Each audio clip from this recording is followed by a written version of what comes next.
sitting down with a South Florida powerhouse. Dr. Eduardo Padron, the president of Miami-Dade College, is stepping down. We talk with a prominent educator about his life, legacy, and his prestigious career. This is NBC6 Impact, and I'm your host, Jackie Nespral.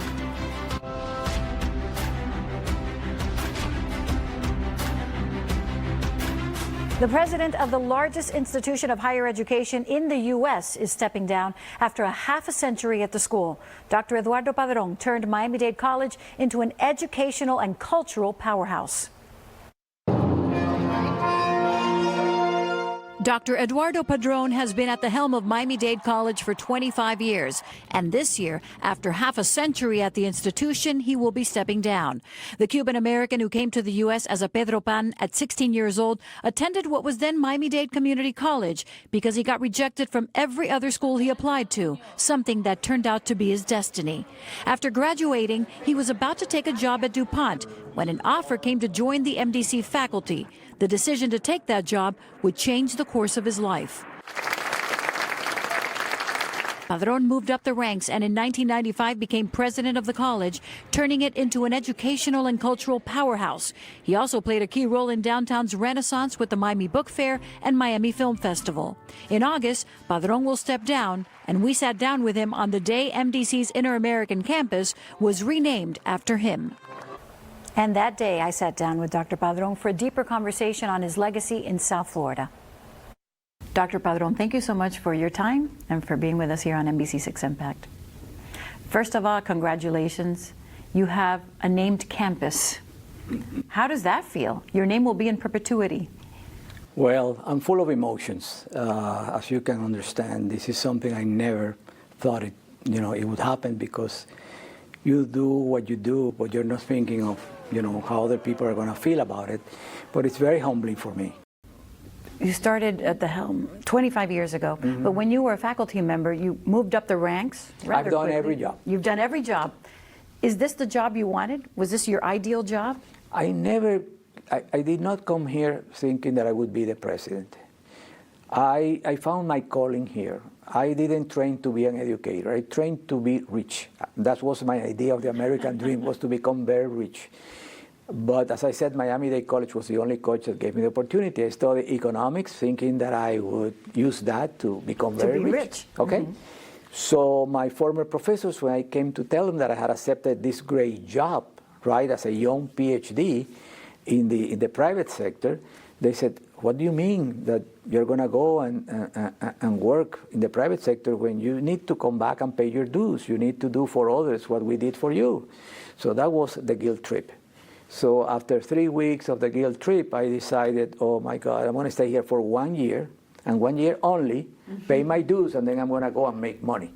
Well, I never left. You have won so many awards, too many to even name. Some of the highlights, Time Magazine's top 10 presidents, university presidents. And then the Presidential Medal of Freedom by President Obama. How was that like? A Cuban immigrant, Pedro Pan, in the White House receiving the Presidential Medal of Freedom? It's hard to describe. It touched my heart in such an incredible way. And not only I thank my parents as he was putting the medal on me, but I thanked America for having given me the opportunity to be who I am. And I thanked everybody who labored with me that allowed me to build this incredible place.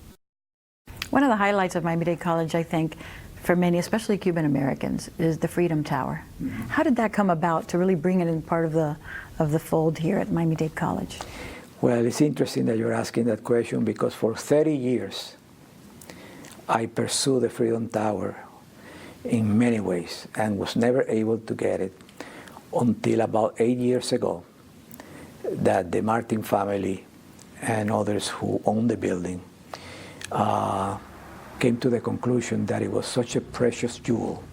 It was such a historic landmark with so much history, especially for Cuban Americans, that it needed to be in public hands. So they looked around to see who would be the best guardians, what would be the best organization that could really, really do justice to this building.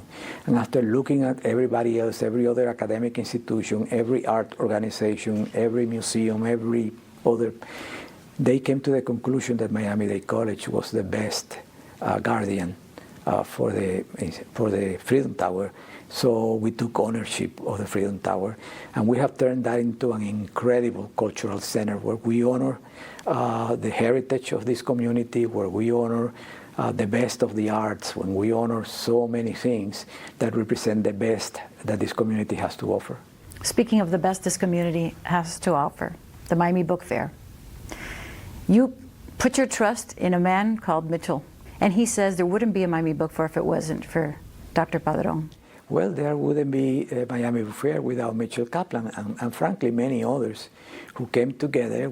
People said that we were crazy because, imagine, 1984, 1983, Miami, downtown Miami was a desert. Everybody had left downtown. Buildings were boarded up. There was a lot of prostitution, homelessness, all kind of problems, societal problems. And we were saying we're going to build a book fair, we're going to have it in downtown Miami. And people said, these people are crazy. Nobody's going to come downtown and to see books and authors. Well, the first year we had 25,000 people because we did it the right way. And people came and had fun and they enjoyed themselves and were able to see authors, and the rest is history. It's the largest and finest book fair in the nation. Many other people, including Laura Butch, came here to see how we did it so they can do it in Washington, and so many cities now have book fairs because of the example of Miami Book Fair. What about the Miami Film Festival? That was on its way on a downward trend, and all of a sudden you the film festival, which this college participated with from the very beginning, we did the academic component, frankly went bankrupt, had problems in spite of the good intentions of people. And a group of citizens came to see me and say, would you take it over? And I said, oh my God, I don't know that we can save this film festival, but if you help me, I'm sure we can make it. So I brought together some influential people in this community and asked them, do you care about the city? Do you want to protect something so important as the film festival that attracts the attention of the world to Miami? And the answer was yes. So we took it over, and you know the result. Today it has become one of the major film festivals in the world, not just in the United States. So that brings me to the question, what are you most proud of all of the accomplishments you've had here at Miami-Dade College? What is your biggest achievement? Well, I would say my biggest achievement is a community that is so grateful to this institution for what it has represented to them and their families. Today I had people who came just because they wanted to tell me what an impact this college has had in them, how their family changed their function, their fortune by going through the doors of this institution. That touches my heart like nothing else. That is to me the ultimate compliment. And that's what you're most proud of? That's what I'm most proud of. You said you're not retiring, that you're stepping down. Yes. So what's next? Well, the word retirement doesn't exist in my dictionary. I'm stepping down after 50 years because every chapter has a beginning and an end. And I'm so much part of the fabric of this place that it was difficult for me to even come to that conclusion. But I know there is so much more that I want to do, that I need time to do, that I do not have the time to really work with big ideas. And what are some of those big ideas? You have to wait. You have to wait until the day where the new president is appointed, where I know that I can then become the other Eduardo Padron. Do you have a hand in who will come as your successor? No. I, on purpose, did not want to influence that process because I feel we have incredible people, a search committee that is second to none, and board of trustees that are very dedicated to this institution that will make the best selection. And are you ready to step away? You want me to be totally honest with you? Of course. I think I am, but I'm not sure. This is so much part of my life that that's a difficult transition, but I will do it. I know we haven't seen the last of Dr. Eduardo Padron. Oh, no. Thank you so much for your time, and thank you for your service to this community and for this college. We appreciate all the work you have done. Thank you, Jackie.